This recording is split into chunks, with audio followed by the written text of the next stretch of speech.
শুভ সকাল বন্ধুরা, সন্ধ্যার মিষ্টি পরিবারদের সবাইকে এখানে স্বাগত, আন্তরিক ভালোবাসা।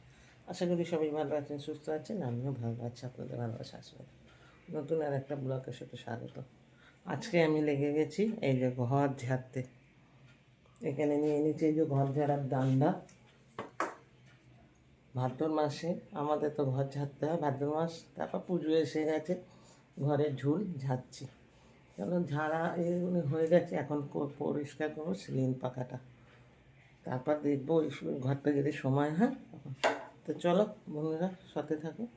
এখন এগুলিকে গুছিয়ে দেখো কী অবস্থা ঘরের, সব ছড়িয়ে ছিটিয়ে একাকার হয়ে গেছে। চাদর ফাদর চেঞ্জ করবো, চলো সাথে থাকো। কত ঝুল বেরিয়েছে বন্ধুরা, কি বলবো। দেখো না, একদম টাল টাল ঝুল। কতদিন ঘর ঝাড়া হয় না আমার, এইরকম ঘর নোংরা মানে আমার জীবনে হয় না। মানে এত ঝুল চারিদিকে, দেখেছো ভর্তি। দেখো না, এই ঘরটা হয়ে গেছে, এই আলমারি মাথাটা ঝাড়বো, ঝাড়লে এই ঘরটা ক্লিয়ার হবে। বুঝছো? আর এই যে বিছানা ফিছানা তো একদম মানে কি বলবো, গোবর হয়ে আছে, নৈমিত্র, মানে এক হাঁটু হয়ে আছে। তো মাল মশলা বেরিয়েছে এক প্যাকেট, এখনো বেরোবে, সবে এইটুকুনি হয়েছে তারপর। বুঝলো, মানে এরকম নোংরা মানে জীবনে হয় না। দেখো বন্ধুরা, আমাকে এখানে মুষলধারে বৃষ্টি হচ্ছে। কি বৃষ্টি, বাপরে বাপ, একাই আকাশ অন্ধকার করে আছে, দেখেছো? খুব বৃষ্টি হচ্ছে একটা।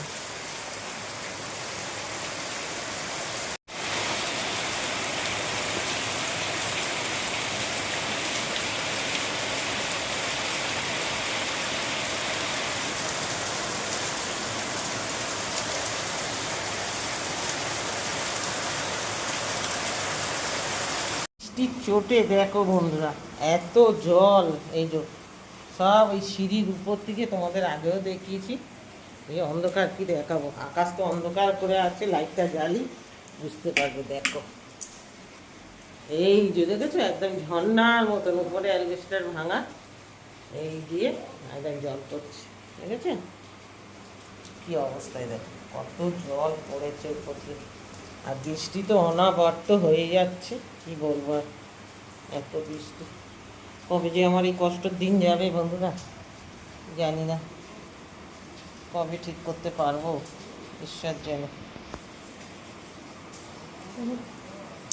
কি আর দেখাবো তোমাদের, এই জল পড়াই দেখালাম, উপর থেকে এত জল আসছে, মানে কিছু বলার ভাষা নেই আমার।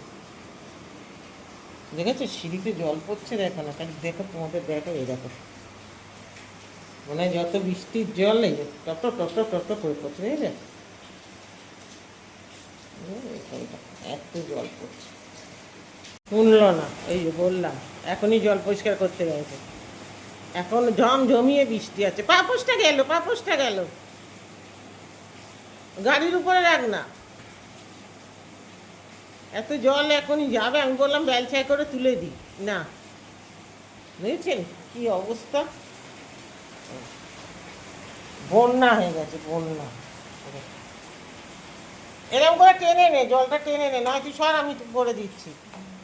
হ্যাঁ ওরকম করে টান, চলে যাবে, পুরো টেনে নিয়ে চলে যা।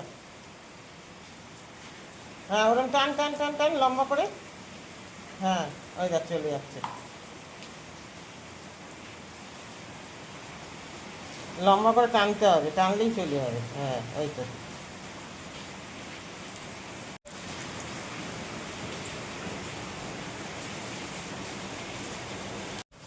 শুভ দুপুর বন্ধুরা, চলে এসছি আমি এখন রান্নাঘরে। রান্নাঘরে এখন রান্না নিয়ে বসে পড়েছি, রান্না নিয়ে বসে পড়েছি মানে রান্না নিয়ে আজকে বসতেও হবে না, শুধু দাঁড়িয়ে কোনো রকম ধুয়ে ধারে বসিয়ে দাও। আজকে রান্না হচ্ছে এই, ঠিক আছে? এগুলো সব কাজ টাজ সেরে গুছিয়ে, ছেলে আমি তো পরিষ্কার টরিষ্কার করে সব ঘর আজকে ঝাড়তে পারিনি, জানো তো, একটা ঘর ঝেড়েছি। আর একটা ঘরেই যা অবস্থা ছিল সেই করে চলে এলাম। এখন কাচাকুচি করলাম, অনেকগুলি কেচেছি, সব বাথরুমে ঝুলছে এখন। এই তো আকাশে ঝমঝমিয়ে বৃষ্টি নেমে গেছে। চলো চিন্তা ভাবনা করলাম কি রান্না করব। আজকে তো এমনি শনিবার, আমাদের নিরামিষ, রান্নার কোনো ইয়ে নেই, ব্যাপারই নেই। এখন এই যে কী বলে এতে ভাত বসিয়ে দিয়েছি প্রেশারে, তোমার ওতে পেঁপে দিয়েছি, আলু দিয়েছি, গাজর দিয়েছি, আর দুটো সিটি পড়ে যাক, তারপরে এই যে মুগ ডালগুলো ধুয়ে দিয়ে দেবো। আজকে ডালের চালে আমাদের ফেনা ভাত হবে, ঠিক আছে। আর ঘি আছে, একটু শুকনো লঙ্কা ভেজে নেবো, কাঁচা লঙ্কা আছে তোমাদের দাদার জন্য, আমাদের জন্য ঘি আছে, দিয়ে আজকে দুপুরটা এইভাবেই চলা। আর বাইরে তো কী বলবো, অনাবর্ত বৃষ্টি হচ্ছে, তোমাদের দাদাভাইও এখন আসেনি, 1:45 বাজে। তো চলো এই ডালে চালে ভাতটা করে নিই, নিয়ে তারপর এখন আর কোনো কাজ নেই আপাতত, ডালে চালে ভাত খেয়ে নিয়ে একটু ঘুমাতে হবে আজকে। তো চলো টাটা।